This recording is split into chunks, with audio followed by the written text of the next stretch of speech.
Hi, welcome to Simply Divine. I'm Alice Lee, and this is a show about bringing guidance and teachings from teachers and speakers to help you find a more purposeful and live a more fulfilled life. And today we're very lucky to have Amisha Ghadiali with us. And Amisha is a teacher, a speaker, a writer, and she also founded a movement called The Future is Beautiful, where she went around and interviewed over 2,000 people on their values and how they can live their life by the values to create a better world. Now, Amisha, can you tell us a little bit more about The Future is Beautiful?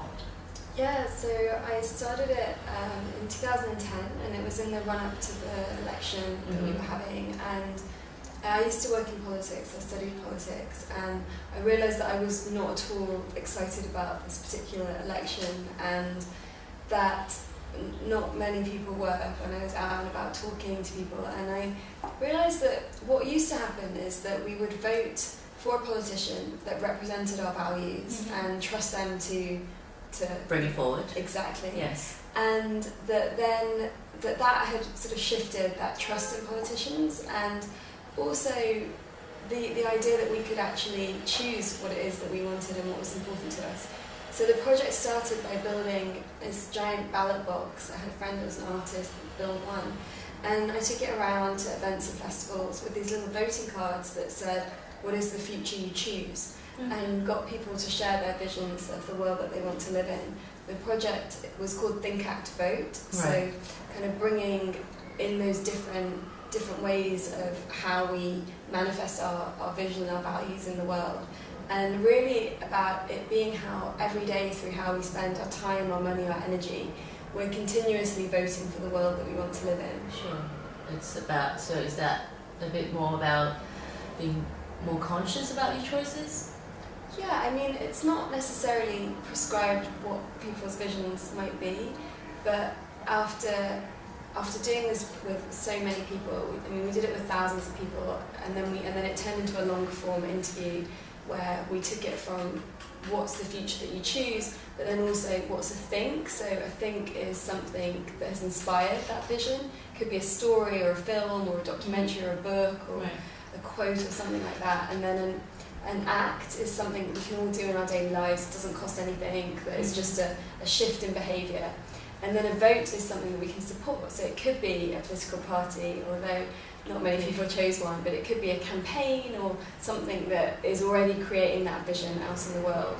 And what was interesting was that most people, it was just the same values coming up time and time again, because we're all humans, and essentially... what are they? What are the values that come up? Essentially, we want a more loving world, we want a more peaceful world, we want there to be opportunities for our children, whether it's the environmental opportunity of actually having a safe planet to live on with access to natural resources, or whether it's peace, whether it's the opportunities for education, all of these kinds of things were coming up. So given that everybody actually wants the same thing, why is it so hard for us to achieve it? Well, what is actually blocking us from achieving the sort of dream and vision that a lot of people seem to have?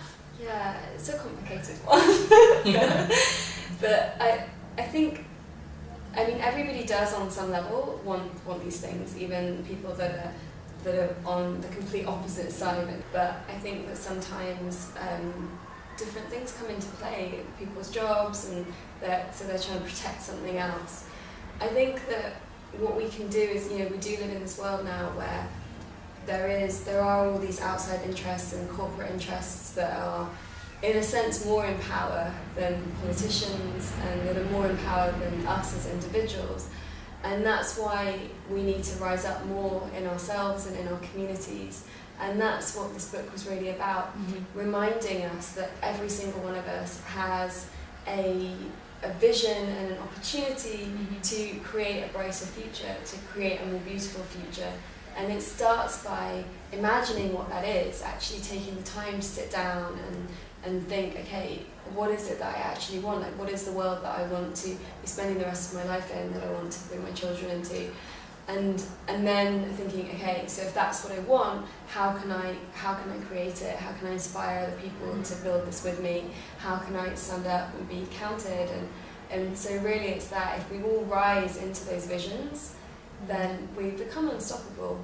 Speaking personally, I have all these great visions, but when it comes down to doing it, there's certainly fear that comes into place that sort of block me from moving forward. Do you find a lot of people feeling the same way, that they might have this great vision, but then there's something, or there's also resistance that's sort of blocking them? And sort of what sort of advice would you give to those people who come up to a roadblock and say, oh, I can't do this. I think it's great, but I feel so alone doing this. I don't think I can do this. We feel so small sometimes, don't we? I mean, we've only got this one life, like we've only got now, and so it can be scary to do things out of the box or do things out of the norm, but it's really, starting small and just that realization that you make a difference. And I think that the integration with the spiritual path really helps in creating the grounding and in creating that sense of where your empowerment is. And it's not easy, so I think it takes some discipline more than anything else. It's just that realization, and no one can kind of do that for you. It's got to be a self-realization that you can make a difference, which we all can. And you talked about bringing spiritual practice into the whole scheme of achieving the vision. So in your, speaking personally, in your own life, what sort of spiritual practice you put into your work?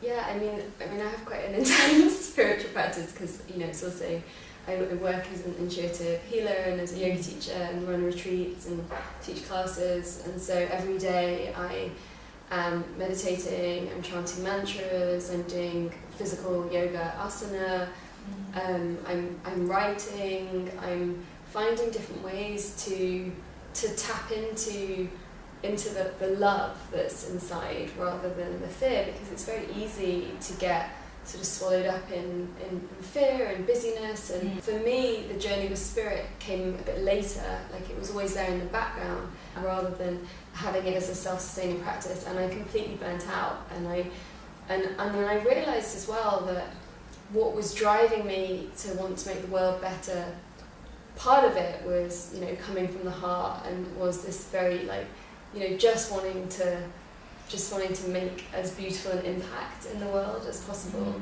But then the other thing that was driving it were my own wounds. I really think that this intertwining of the two, of using spiritual practice to really connect to ourselves and to connect to our wounds and to work through our stories and to work through the places that are less comfortable, our fear, and whether it's our fear of not being enough, or whether it's ego taking on the other side, like being too much, or whatever it is, working through all of that, coming to a place of balance where we're in a space where we can really radiate light and truth, and then using that to really to live our message.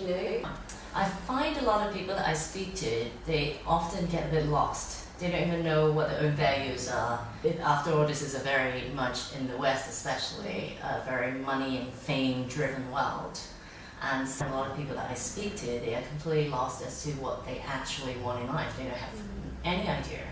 And they're trying to search for it. What tips or guidance will you be able to give to people who want something more than what the world has taught them? I think that the most that we can learn about anything comes from inside of us. And I think that it's about finding ways to open up that relationship with our inner wisdom and with our inner knowing. And we really are in a world where we're, as women, we've got around 400 advertising messages per day targeted at us that to look this way, walk this way. Yeah, telling us we're not enough, and telling us that we need these things to be different, and to be better, and to be accepted, to be validated. I think that in terms of practical steps, it is definitely a journey. It's not something that just happens overnight, but it is learning to discern between what you yourself feel and know versus what you've been told to feel and, or know, what you've absorbed from outside, and really tapping into the values. I mean, the interview in the Future is Beautiful, you can download the ebook for free, and it comes with there's an interview in it that you can do. Yeah. And it takes you through these questions where you just stop and think, okay, well, what is the world that I want to live in like? And start to think about the ways in which you are and you can create it, and that's very empowering. And then, you know, on the spiritual side, for me, yoga and meditation had been just complete lifesavers in connecting me. You know, it's not so much like yoga, like doing the movements, but just the wider sense of yoga, of the understanding of yourself, and the bringing all of the discarded parts of yourself back home, and really understanding who you are and how much potential you have. So finding good teachers that can support you on that way. And you know, I've done a lot with the intuitive energy work, and a lot of my work is around waking up qualities within people that are dormant. Right. So we've never really had self-worth, for example. We've never really had self-love, and so it's hard to just have it. So I do a lot of work of like seeing what has never been brought to life, and then assisting in the process, to bring it to life, so that then the people that I work with can then integrate it themselves and move it through and strengthen those qualities. I know you also bring a lot of yogic wisdom or Hindu mythologies into your teaching as well. In particular, you use quite a bit of goddesses, Hindu goddesses. Can you tell us a little bit more about that? Yeah, well, for me, part of the journey of yoga that's been so beautiful is the connection back to my ancestors. And you know, from an Indian family, and I had a very British upbringing, including like English boarding school, and so quite disconnected. And so when I really started to get into yoga, I started to discover, I found that mantra was really, really this amazing thing of waking up different parts of myself. And I found all of the mythological stories which I'd heard when I was young, and I've been exposed to. I grew up with, we do have like a huge Ganesha in my house, and I'd been exposed to these things, but I didn't really understand them properly. And I started to read the stories, found them so beautiful, because myths are like living stories that live inside of all of us, and it's archetypes. It's archetypes, exactly. And so these stories are, you can just see yourself in all of the characters, in all of the stories.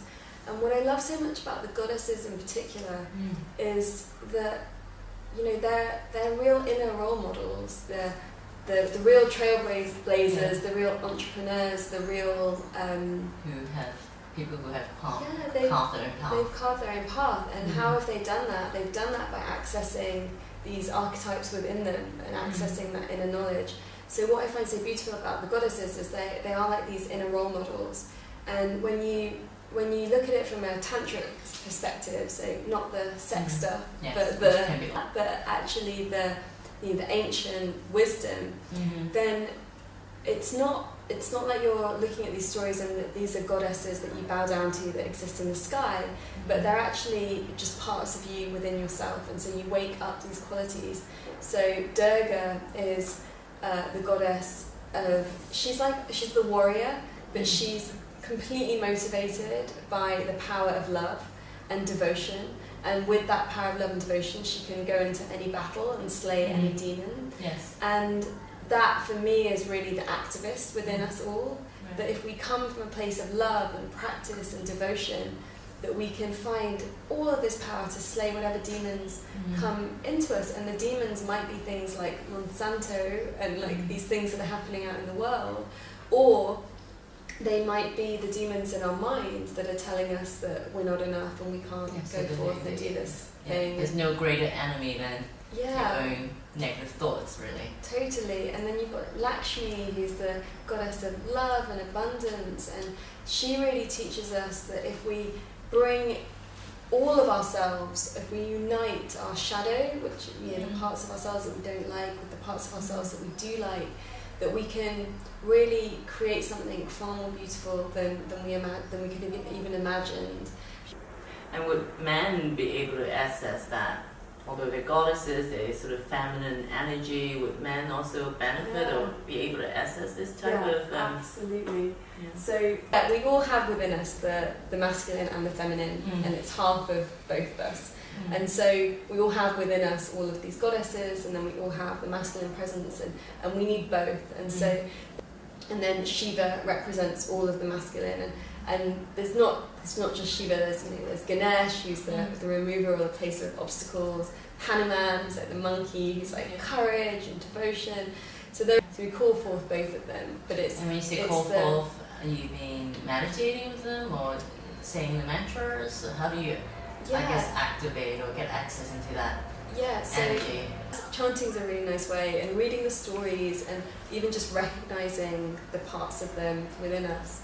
I think for me, I talk more about the goddesses because we are in a patriarchal world, and so often our masculine is more developed than our feminine. Yes, and so I think that's why right now there's a bigger call of the goddesses, because more and more of us are rising up being like, okay, I don't want to be a woman like that anymore. I want to tap into my feminine power.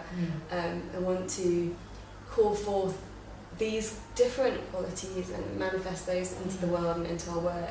So coming back to that, so that we can create a future that is beautiful the way we envision it, right? Exactly. So to wrap up the interview, can you tell us your vision of the beautiful future that you have?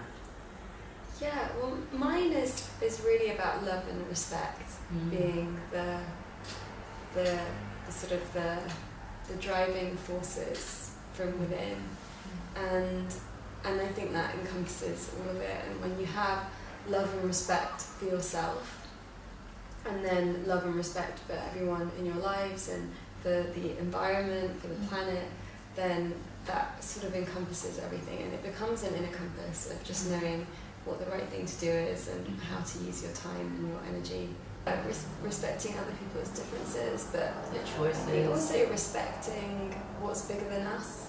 So respecting, whether you call that spirit or you call that nature, you call that God or whatever it is, respecting that there is something much bigger than us that's guiding us. And finally, if there's one message in the world you'd like to send out to, what would it be?